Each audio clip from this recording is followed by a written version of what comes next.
Ito na sila, ang nag-iisang masugid na tagahanga ni Nicole Yala, Chris Chuper! Kasama ang nag-iisang die-hard fan ni Chris Chuper, Nicole Yala! Mula sa Mahiwagang Burnay, ang kwento.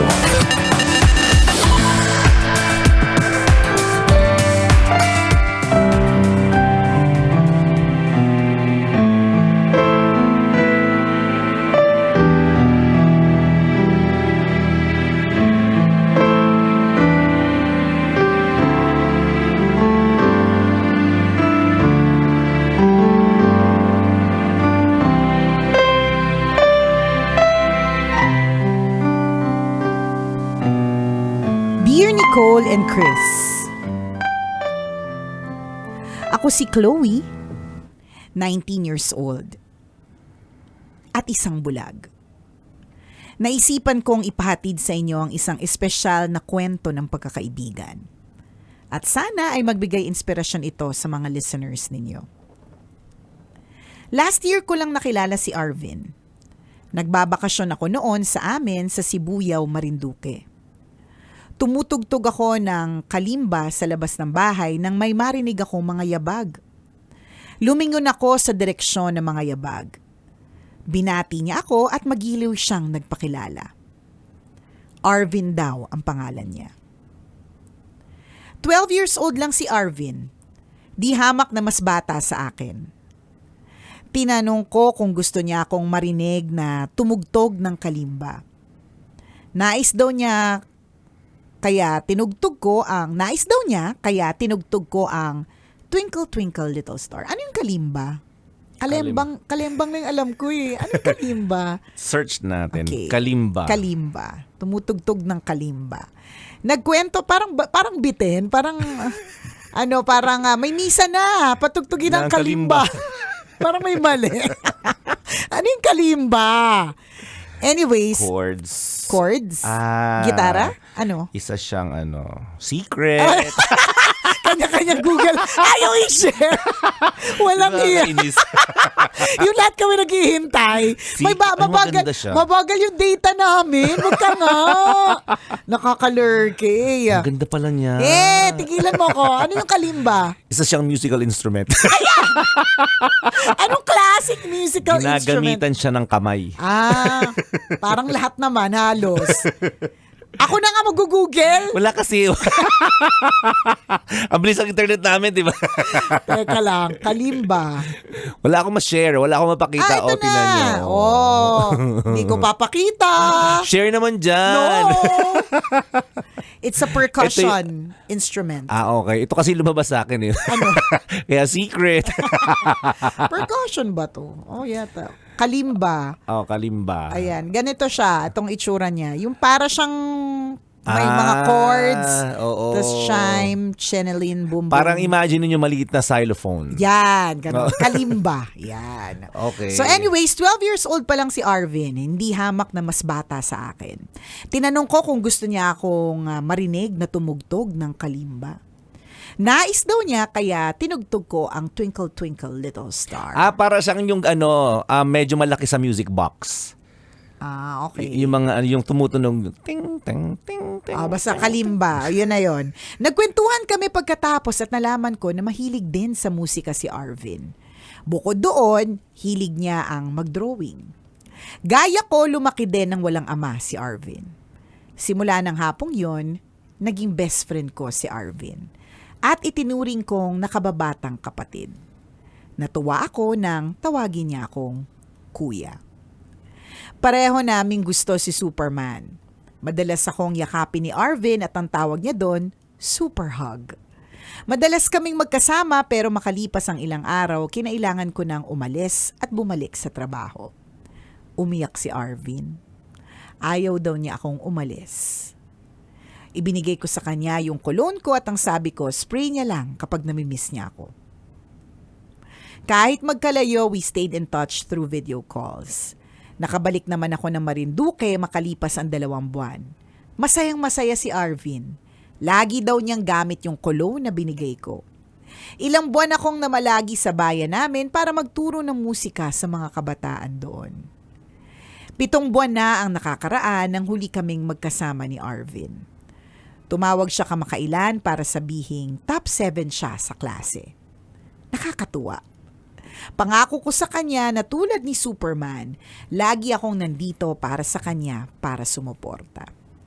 Nang makilala ko si Arvin at maging malapit na kaibigan, natutunan ko na walang pinipiling edad ang pakikipagkaibigan.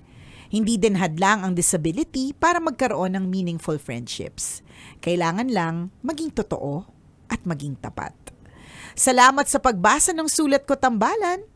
Ang inyong tambalanista, Chloe.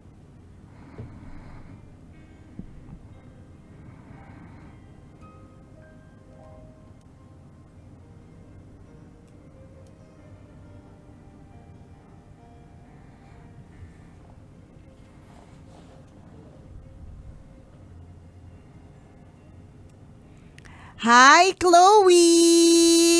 Ayan. Si Chloe pala to Si Chloe yan eh. Ang tambalanista natin. Na nung kinamusta natin ay eto, bulag pa rin, ganun siya eh. Oo. Alam mo I was nung nag-message si Chloe sa akin na sabi niya, ate, dahil sa wish mo na magsulat ako sa kwento na may wagang Bornay, nagawa ko. I was expecting actually yung kanyang kwento na tungkol sa disability niya, paano nangyari, paano siya nag-cope.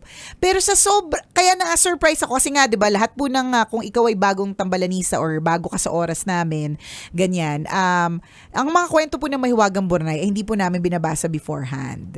So ang mga kwento po ng Mahiwagang Bornay ay binabasa po namin saktong oras ng tambalan. On the spot. Diba? So, nung nakita ko yung Chloe, tas bulag, alam ko na si Chloe ito. Tas ang in-expect ko, yun nga, yung struggles, kung paano siya, 'di ba, namuhay na simula. Hindi ko nga alam, was it since birth si Chloe? Na blind. Oo, yun. Na ganun. Kung paano siya nag-cope in life, yung mga ganun. Kung paano yung nanay niya, inalagaan siya. Kung paano, ganun. Tapos biglang tuko sa friendship, di ba? Isa lang ang ibig sabihin, sobrang wala lang sa kanya yung kanyang disability. Kasi nung sinabi ko kay Chloe na, Chloe, sulat ka naman sa Mahiwagang Bornay. Ang ina-expect ko talagang kwento, yung kwentong yun. Yung pagkabulag, yung pagkawala ng tatay. Di ba yung mga ganong drama-ness? Hindi. Okay, sige po, susulat ako sa Mahiwagang Bornay. Iba ang kwento, tungkol sa friendship, 'di ba? At iba ang lesson na ini-impart, which Totoo is yun. pwede makipagkaibigan sa mas bata sa'yo no matter the age. So, pero babalik pa rin ako dun sa sobrang wala lang sa kanya yung disability niya. Iba yung kwento niya. Alam mo yun, yung ganun ka normal at ganun niya katanggap. 'Di ba? Alam niyo po na nakakamangha sa totoo lang. And si Chloe is also ngayon one of our voice actors sa Dear Love. 'Di ba? Who would have thought na biglang magiging voice actor din natin sa Dear Love? Ito po ay bulag. Pumupunta po dito nakaangkas. As in minsan nga pag nagsabi nga niya Conyo Bicolano tsaka ni Robin Shena, pag nagre-record daw sila, minsan nakakalimutan nila na bulag si Chloe. Naiiwan-iwan nila, which is walang problema sa kanya eh. Walang problema siya ganun ka, no excuses ang eksena ni Chloe. Nakakabilib talaga, promise. Yung parang ikaw na kumpleto lahat ng parte ng katawan mo tas hindi mo nagagawa yung mga pwede mong gawin. Ganun yung feeling ko tuwing nakita ko. Oo, correct. Tuwing nakita ko yung bata, correct. Parang yung ako na may excuse tungkol sa pag-exercise, ako na may excuse na gawin itong bagay na ito, yung mga ganong eksena. Ang dami mong dahilan. Ang daming dahilan. Diba? Samantalang eto, pinasulat ng kwento na Mahiwagang Bornay, nagkakalimba pa. Ako partner, pangarap kong pag nakakita ko naman nagigitara. Lagi ko sinasabi, gusto ko talaga maggitara, is it too late? Ganyan. Kaya lang, lagi ko iniisip, kuko o gitara? Yung nails ko ba laging pagka-arte-arte o gitara? So, mabalik ako, hindi, arting nails na lang. Di ba? Pero may mga excuses na ganun. Pero no excuses pala talaga. Isipin mo bulag, nagkakalimba. Isipin mo, bulag nagtuturo sa mga bata ng tungkol sa musika. Di ba? Galing, no? Yung sinabi niya tungkol sa pwede kang magkaroon ng normal and regular friendships, yun yung point niya eh. Pwedeng, hindi, pwede maging able ang isang disabled. Totoo yun. Ang Actually, galing. nung huli natin siyang nakausap, di ba, kinumusta nga natin siya. And natanggap niya na, although talagang dumaan siya sa matinding pagsubok na, papaano ba? Papaano ba, kailangan ko pa bang ituloy ang buhay ko? May mga ganun siyang na-share. Pero nalagpasan niya na yun. Ang sinabi niya sa amin, nung huli namin siyang nakausap, I'm living a normal life. Correct. Yun talaga. Diba? Para sabihan ka ng ganun, ay, ang galing naman. Sipin mo, no, para sa atin, may kakulangan siya, pero para sa kanya, Wala. kompleto ako. Oo. And you will admire that kind of perspective, Ang that galing kind of eh. mindset. Nakakaaliw. Tsaka aliw na aliw ako sa nanay niya na parang pupunta daw siya ng lab radio. Okay. Yung nakarating ng lab radio mag-isa. Samantalang ang daming nagbabalak pumunta ng Oo. lab radio. May kotse, may pamasahe, hindi bulag. Oo. Pero hindi kayo nakakarating. Eto bulag, nakarating. Pinabayaan pa ng nanay. Wala naman akong gagawin sa lab radio, sabi ng Mami Mary Ann. Wala naman akong gagawin sa lab radio. Si Chloe na lang. Kaya mo na yan. Which is true enough, nakarating dito. At nagstay pa hanggang gabi. Alam mo yun, ako nga minsan pag gabi na, tapos nandito ba ako sa office? Oo. Alo, gabi na. Ang dami ko ng mga naiisip, natakot na mga eksena. Ito, hanggang gabi. Tinanong ko siya noon nung unang bumisita. Sabi ko, nakauwi ka na ba? Sabi niya, hindi pa po. Sabi ko, ano oras ka uwi? Mga 9. Ganon. Mga 9. Pero, tingnan mo, kaka-message lang ng ating writer. Straight English pala ang sinend. So, inano pa ni Miss Jane. Ito pakitang gilas talaga to si Chloe lagi eh. Pero ang galing yun nga eh, i-admire mo siya sa napakaraming aspeto ng buhay. Para sa atin talagang nagtataka tayo sa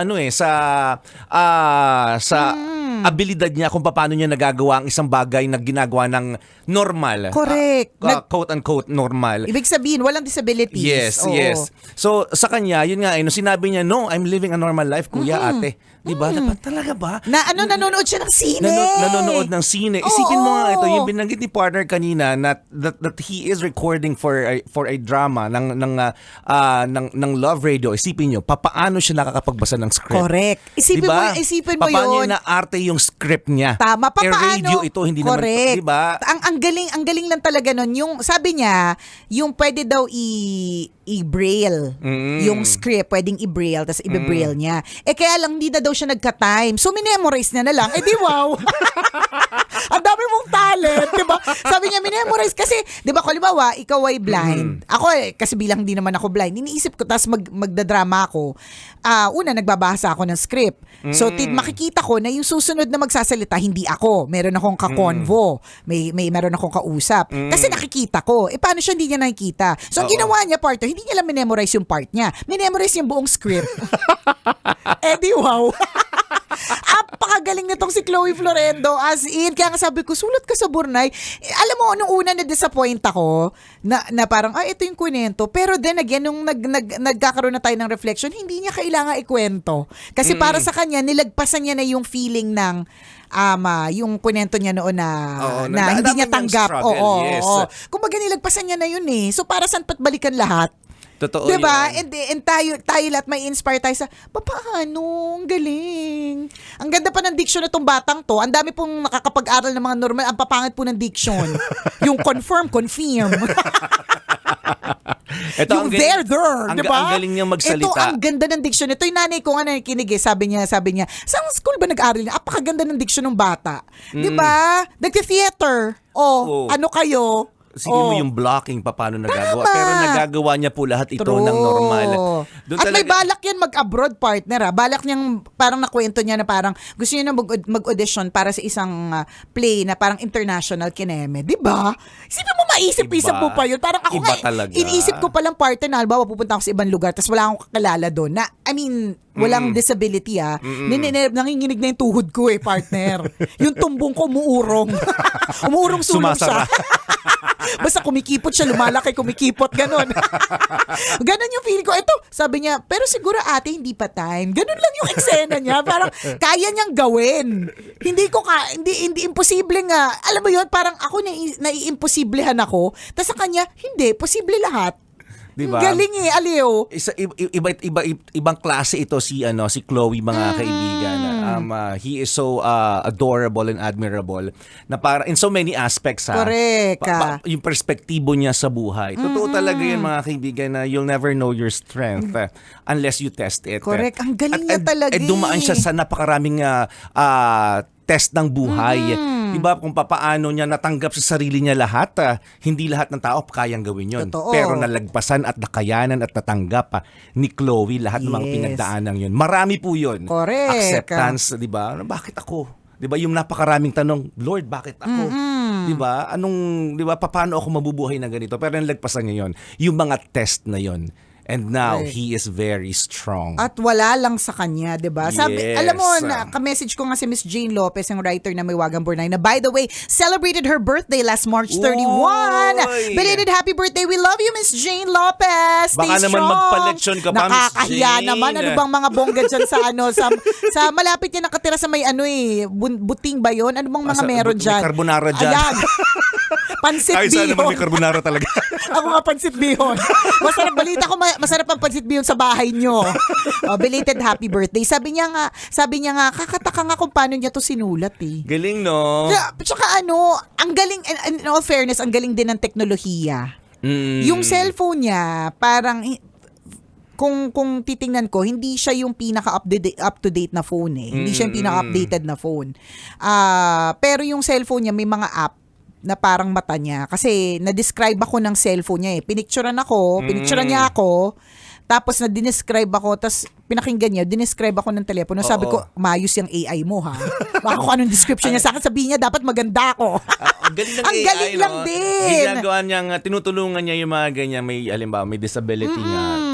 Para i-describe kung ano yung nangyayari sa paligid. Tama. Anong itsura ng kausap niya. Correct. Anong color, anong texture. Yes. Diba? Yun yung tumutulong kay Chloe sa ngayon para maging normal ang kanyang perception. Nakakatuwa lang, no, mga kaibigan. Pero balikan natin yung letter. Totoo yun, yung pakikipagkaibigan niya kay Arvin. Ayaw nga, wag natin hindi pansinin si Arvin. Hi Arvin, baka malungkot naman si Chloe. Hindi ko pinansin si Binibidan niya Arvin. Ay, hello Arvin. Bidang-bidang nga si Arvin dyan. Ito, nung pansinin natin. May 2 minutes pa. Correct. Ay, 30 seconds na lang pala. Sige. Arvin, bida ka. Bida And ka. you are so blessed na Thank meron kang a friend in Chloe. Yes. Diba? Salamat at diba, naging mabuting kaibigan ka kay Chloe. At tinetreasure niyang mabuti yon. Correct. At gano'n naman din yung lesson na i-impart sa atin. Na kailangan pa bang i-memorize yan? Basic. Yes. Kapag meron kang kaibigan, you have to treasure. Muli ako po si Nicole Ayala. At ako naman si Cambio King Chris Na Chuper. nagpapaalala, walang matatag na relasyon sa malanding may determinasyon. Yun! Kailangan pa bang i-memorize yan? Love Radio. Basic!